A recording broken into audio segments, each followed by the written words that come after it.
system scavenger hunt, and I found so many systems. A pen is a system because it's made of parts that work together. A lemon juicer is a system because it's made of parts that work together. A Tupperware container is a system because it's made up of parts that work together. Chopsticks is a system because it's made of parts that work together. Even my science notebook is a system because it's made of parts that work together. So, now that I've found so many different examples of systems in my home, I am going to choose just one of those systems to conduct my next investigation. This week in science, we are asking the question, what causes a system to fail? I'm going to think of my hypothesis and think of specific examples before planning my investigation.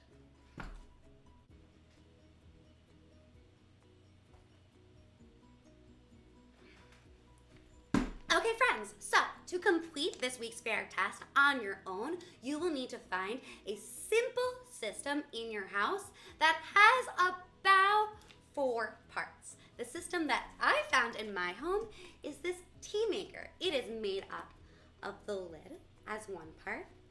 It is made up of this leaf holder that holds the dried loose leaves. It is made up of this holder slash spout for actually keeping this guy in this guy, and then there's the whole vessel itself.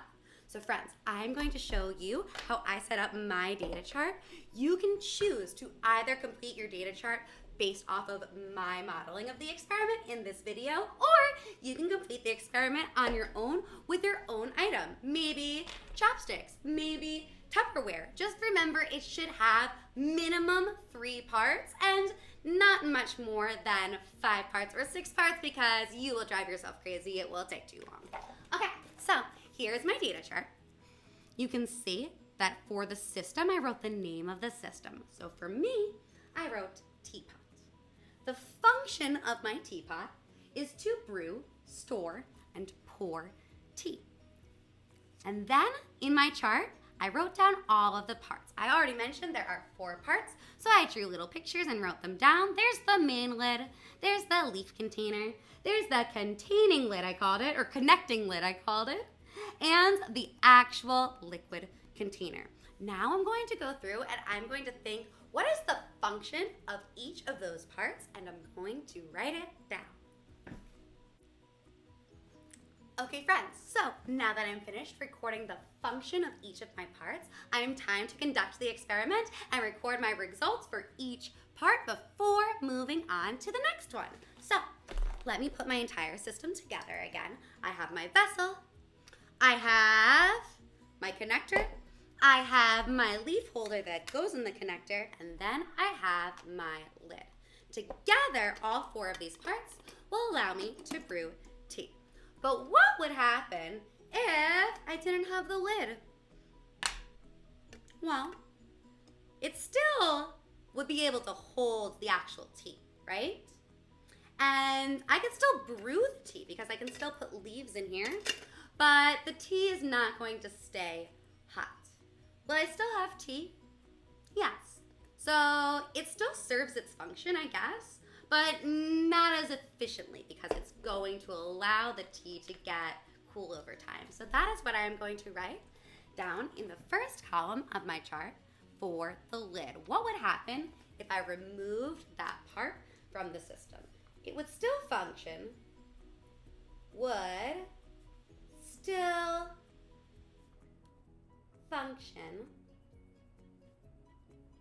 but it would not keep it as hot. Would not keep it as hot. Okay, beautiful. So that is what would happen if I removed my lid. But what if I removed the actual leaf container? Well, if I don't have a container for my leaves, the leaves won't be contained. And they would go all around and I would get them in my mouth if I was brewing tea. So I would need to replace this with a regular tea bag. I could use a regular tea bag. So I guess my results, I'll say that yes, it could still function, But then you're going to get a bunch of leaves from the tea all in your mouth, which would be very unpleasant, so it won't function as well. So I'm going to write leaves would float everywhere, but the system still functions. Still functions. Are there any other details I can add? Let me see. The leaves would float everywhere. The system still functions. Or I could use a tea bag. Could use tea bag. Use tea bag to compensate for missing part.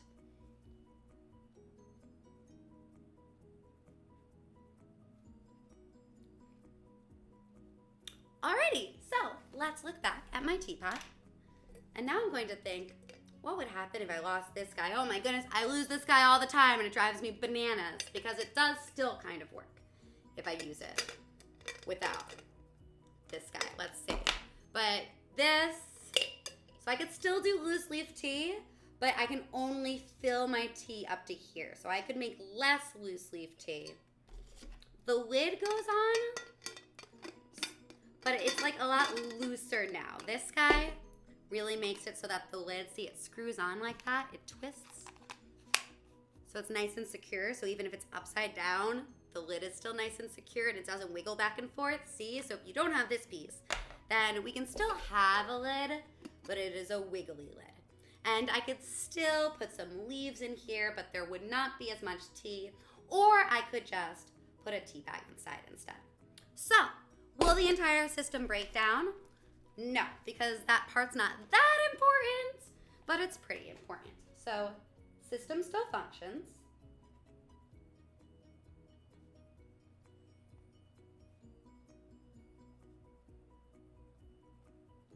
System still functions.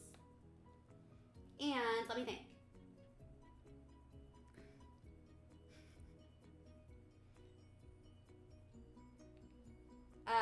System still functions, but how is it going to break down?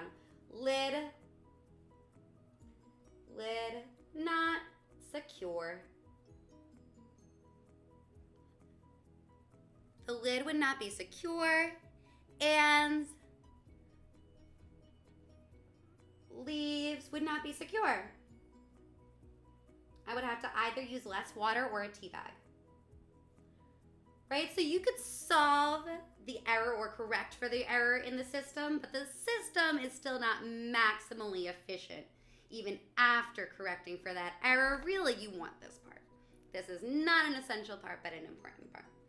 Alrighty, so last but not least, we've talked about the lid, the leaf container, the connecting part. What about the actual vessel? Would I be able to brew tea with just this? I mean, I can put the leaves in here still. The lid would stay on, but there's nowhere to put the liquid. And there's holes here, so it would just fall out.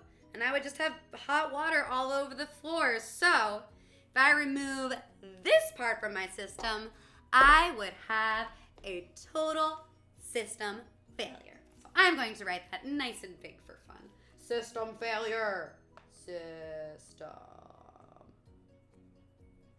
System failure.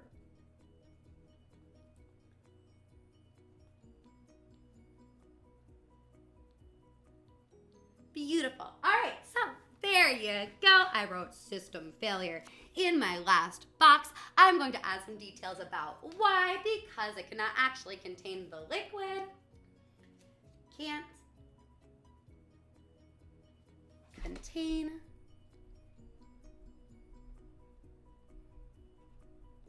liquid. There we go. Alrighty, so can't contain liquid. So now I have my entire data chart filled out from this experiment. Now I can look back at my original question and see if I can come up with an answer that I have evidence to support. What causes a system to fail? Well, what did we need to do for the system to fail?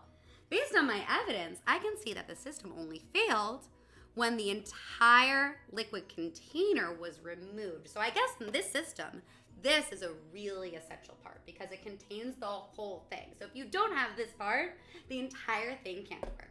So if I was making a claim, I would say something like an error or a breakdown of an important part can cause a system to fail. And then I will be able to give plenty of evidence from my experiment in order to support my ideas. All right, friends, I hope that you enjoyed this week's activity, and I will see you next week. Bye.